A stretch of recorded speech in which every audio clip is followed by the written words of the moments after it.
Welcome back to Steve's Project Car Garage. My name is Steve. Sitting here is my 1969/1970, depending upon who you ask, Triumph Spitfire named Tanker. My last video I went ahead and got the sill panel installed on, I think it was the driver's side. Yeah, it was the driver's side. Got that taken care of, and since then it's actually been 2 weeks since I posted a video. So I thought I'd give you a little explanation, kind of show you what's going on, and show you what the next steps and plans are. So after I filmed getting the driver's side sill panel installed, I went ahead and I took the next couple of days to go ahead and install the passenger side. So now the passenger side is installed. It looks pretty decent. And the plan was at that point for me to go ahead and do a little bit of work to clean up the shop and prep to go ahead and take the body off the car. Well, fortunately, changes happened to my plans. My wife ended up getting sick, and so it's been about a week now since I really done any kind of work on the car whatsoever. And so I figured I'd come on out, do a little bit of work this evening, and try to just show you what's going on. So my next steps are going to be to knock out a couple of small projects on the car, and then once I have these small projects done, we'll be ready to go ahead and take this body off the frame. So let me show you some of those projects I want to knock out real quick. All right, so if you follow my Instagram or my Facebook page, you'll see that this is the side that I did off camera. And it was much the same. In fact, I had to make a much wider cut on this than I did on the last side, but essentially I had to really kind of open this up, maybe a 1/4 inch or so, and then taper it as I go. But I got it to fit, and I ended up using filler metal as I went along. And so this is not just all weld. I actually put small pieces of filler metal in just to try to fill it up and fill that gap. So it doesn't look too bad.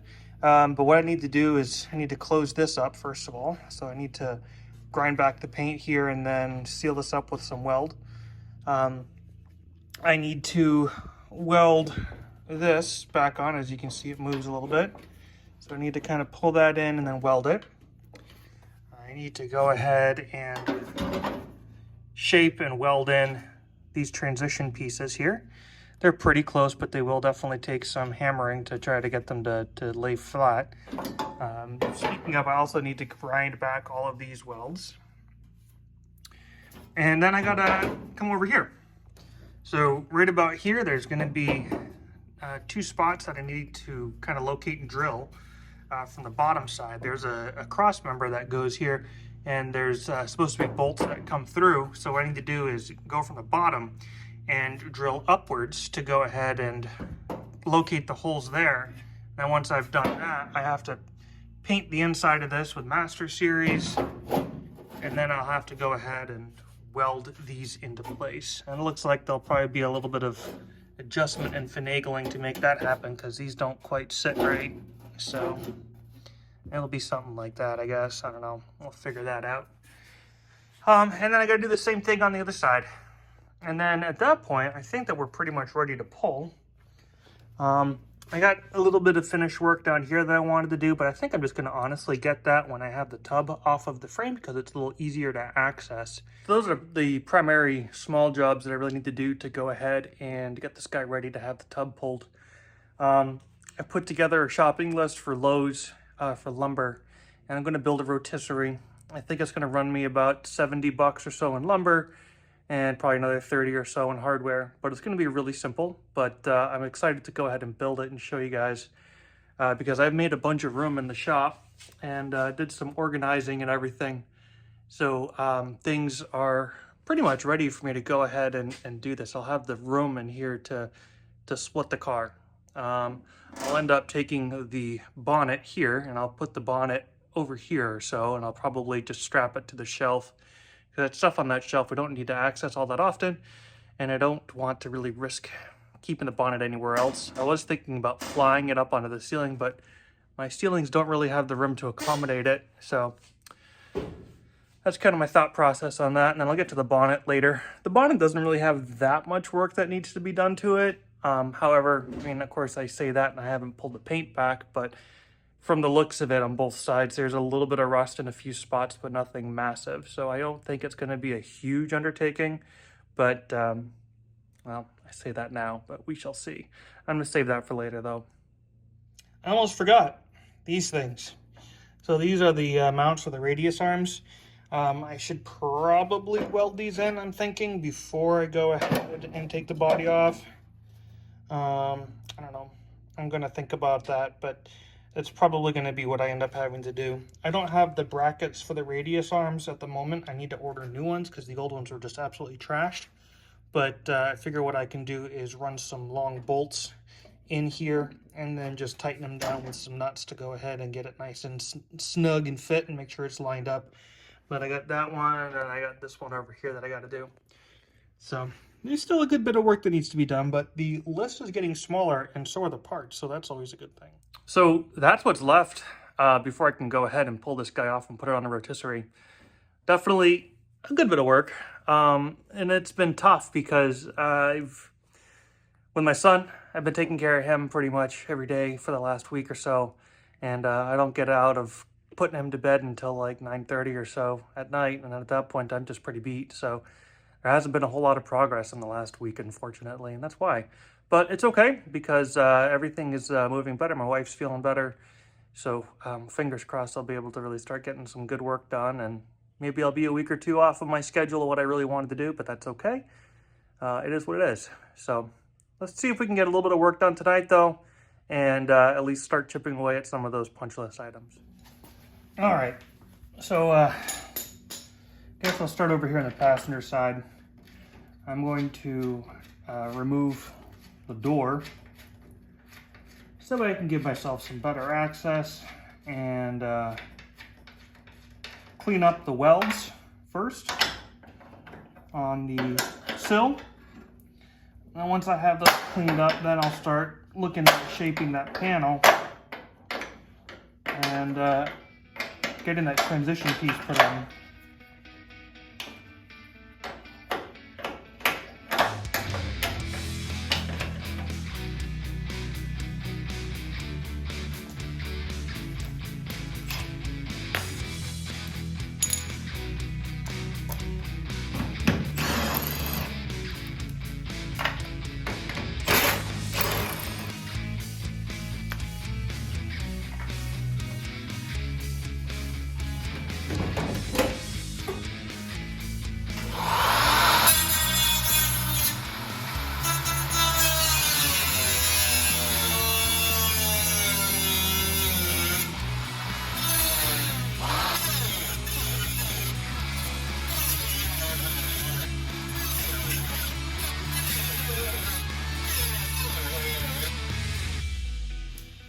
All right, so I went ahead and I just used my cutoff disc and I just flattened out these welds.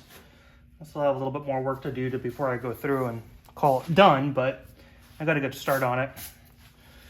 So I started finagling this piece here, and I found that I had to just make some extra bends here to try to open this up a little bit.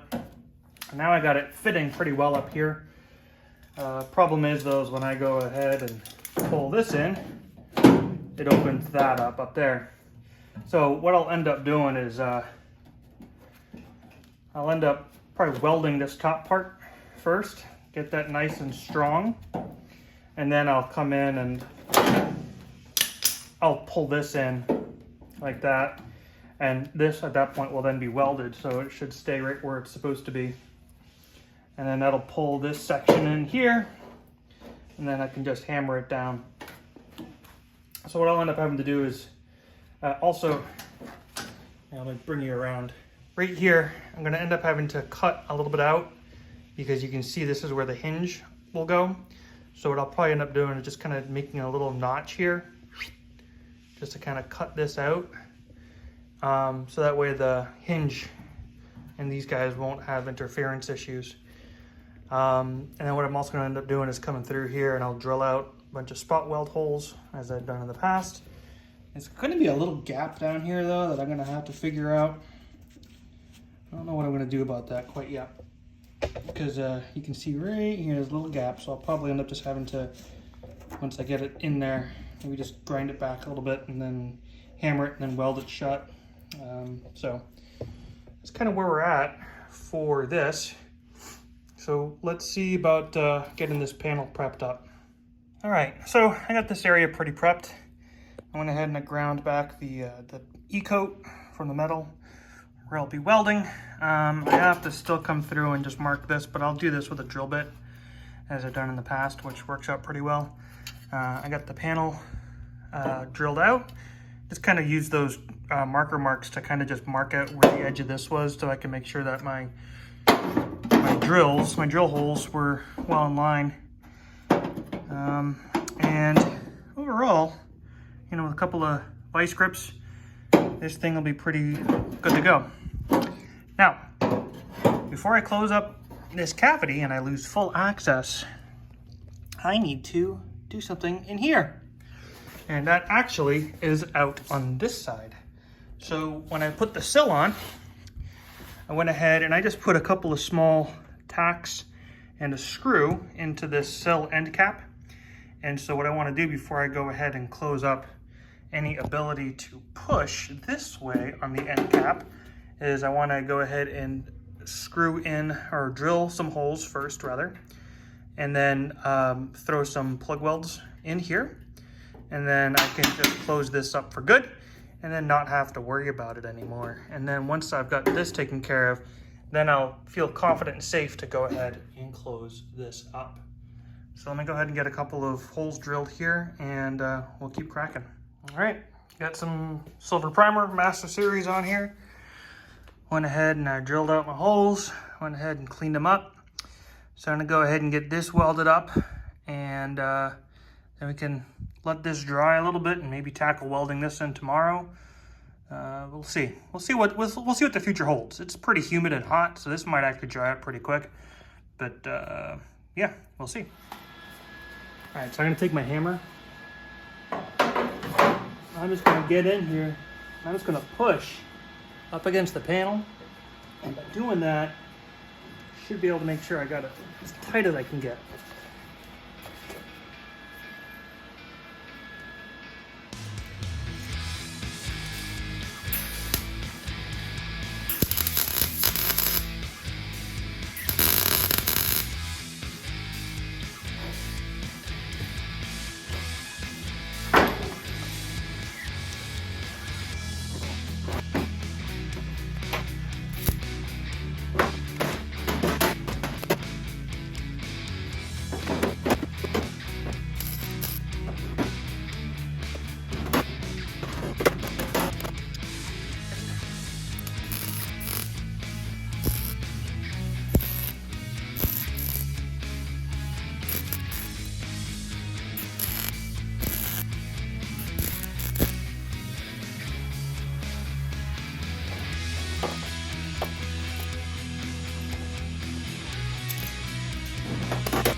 All right, so I got that other side over there welded up. I'm gonna go for this. I got this lined up nicely. I'm pretty happy with it. So we're gonna go ahead and fire this up, get this welded in. And yeah, let's do this.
Well, I got that welded in.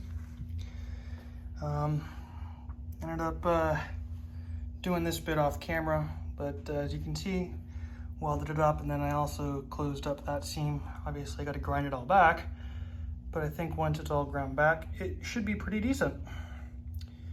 So I'm gonna go ahead and call it a night for the time being, and we'll pick up with the second part of the video. Talk to you in a minute. All right, and we're back. So I decided that I'm going to wrap up the video, but I wanted to grind down these welds first here. So you can see, as is with a lot of my plug welds, my finger's in the way.